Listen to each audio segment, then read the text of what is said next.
Hey YouTubers, Starfire here. So I am going to be reviewing a Supernatural episode from Wednesday. It is season 11, episode 21, called All in the Family. Alright, so I enjoyed this episode. There was a lot of funny lines in it. I really am enjoying how everything is coming together with the whole, darkness thing, and now that God is back, like how that's all playing into it. I don't know about everybody else, but I am pretty excited for the finale. So, yeah. Alright, so let me get my notes up that I took. I actually just rewatched the episode a little bit ago, so that I could, refresh my memory for the review. But anyway, first off, it picks up where last week's episode ended. So we see the boys, Dean's holding the amulet and the light is coming off of it, and they're in the street, and Chuck's like, I think we need to go somewhere to talk. And so like they go back to the bunker, and Dean's like, I'm not going with you. How do I know that like you're just faking it? And so he like snaps his fingers and it sends him back to the bunker. And then Kevin comes out from behind him. Oh my gosh, Kevin! Ah! Yeah, that was pretty cool. The boys' reactions were awesome. And I like that he, upgraded him and sent him off because he had been in the Vale for so long. That was really nice. Alright, so when they were talking, Dean and Sam were talking to him, Dean basically expressed how he felt about everything,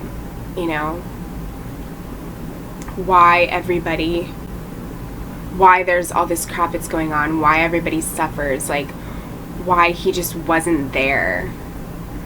And he tells him that he was, and that he knows, and it was his way of, like he said, he's like, there's only so much I can do with punishing and doing all these things. I had to step away and see if the people would grow up, because you can't over-parent them, which I thought was actually really interesting how he was using it in that way. Like, how when you are too protective of your kids, it causes more problems than you want it to, and things like that. And so the fact that he said he was like over-parenting them and he needed to step back and see if like humanity and people would actually grow up and change. And Dean's like, but it hasn't really changed. And God's like, yeah, it has. It might not look like it has, but it has. And Dean just couldn't understand why he did nothing when all of those bad things happened. And I think it just goes back to, I think that's just kind of everybody's struggle when it comes to God and, religion. Understanding why he lets the things happen that happen. Bad things, everything that happens in this world that is bad or tragic or sad. People want to blame God, or they feel like God is punishing them and they don't understand why it happens. But really, it happens because if we didn't have all the bad things, then we wouldn't appreciate the good things when they came to us. Life is all about balance. You can't have one thing without the other thing. So in order for there to be happiness and good times and good things that happen to people, there has to be bad things as well, unfortunately. It sucks and it's sad, and a lot of times it's horrible and we don't understand why it's happening. But without stuff, like it was either Buddha or Gandhi, like one of them said, without suffering, there would be no compassion. And it's true. You can't have compassion without suffering. You can't have good times without bad times. Everything has a balance. And I think that's kind of what he was trying to say.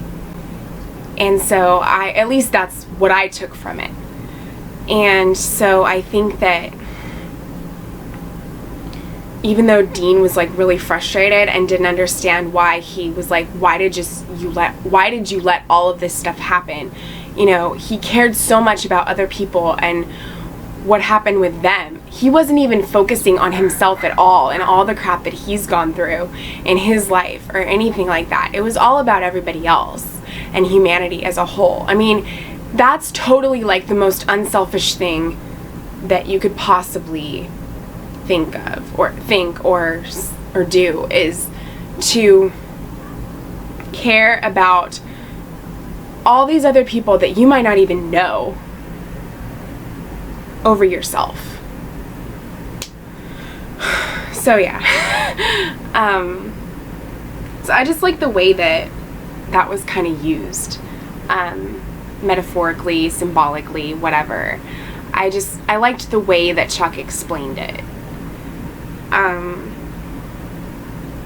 So,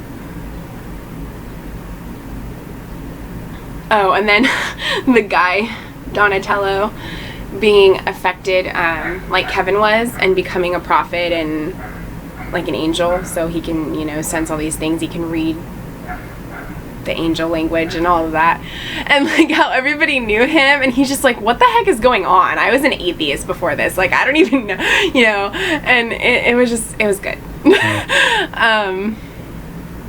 Yeah. So their plan is to like get Lucifer away from Amara and then like have Metatron warp them away or something like that. I don't remember the exact plan, dang it. But anyway, it kind of backfired because Metatron basically took one for the team and sacrificed himself. And that was that was very brave and noble of him, because you wouldn't think that Metatron would do that.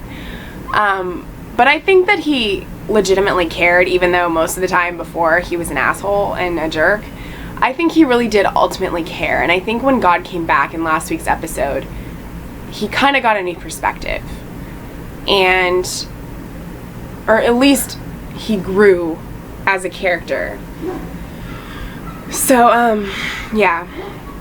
Oh, and then he wanted the boys to meet up with him so that he could, you know, show them the book that Chuck wrote. He's like, it's not an autobiography, it's a suicide note. He's basically saying that he's going to sacrifice himself and let Amara do whatever she wants, which is not a good thing, because if he does that, everything will be destroyed. Humanity as we know it will be obliterated. And yeah.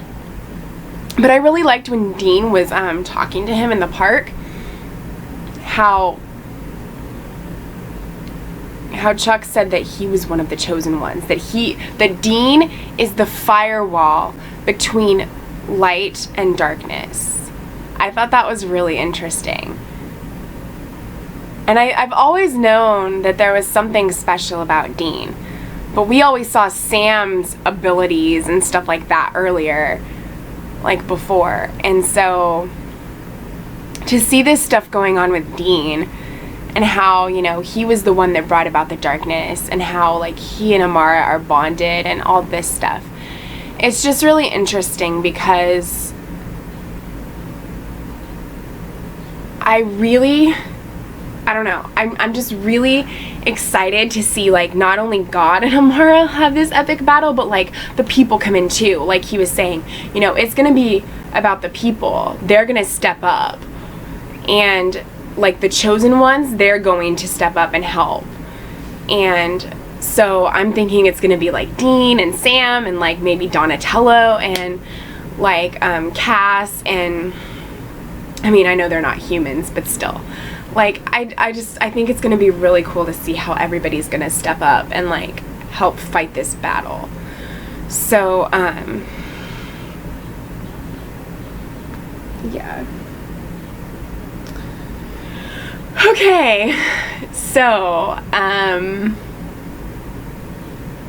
what else? I just think all the lines were funny. Like, they came back from the bunker and he was just sitting there eating and, like, watching this video on Dean's computer. And just everything. I don't know. It was a really fun episode. And, of course, and it also dealt with, like, what's going on, which I really liked. I'm really liking these last 2 episodes. And I'm sad that there's only 2 episodes left of the season, but at the same time, I'm also kind of glad that it's almost over, too. Just because, like, it'll give me more time to watch other things that I'm focusing on and need to do as well. So, I mean, I love my current shows, but yes, it'll be nice to have a break. So. And I'm excited for what's going to happen in season 12. And of course, whatever happens in the finale will probably lead up to that. So, yes. I don't know if I really have that much more to say. I put in my notes that Cass is back, but I don't know if when Chuck healed him, if Lucifer was still in Cass, or if that, or if by doing that, it released Lucifer from Cass. So if you guys know for sure what happened with that, can you, like, let me know in the comments? Because I apparently put Cass is back for some reason, and I thought that he was. Maybe there was a scene that I saw when I watched it on Wednesday that I missed when I just rewatched it now. So, yeah. Alright. Well, if that's the case, please let me know. Alright. It was a great episode. I enjoyed it. There was a lot of funny stuff. I can't wait for next week. And yes, thank you for watching. Thank you for subscribing. Please comment. They're always appreciated. And until next time, carry on, my wayward son. Oh, and also I wanted to mention the whole Dean and Amara thing when he was stalling her so that the guys could go in and release Lucifer.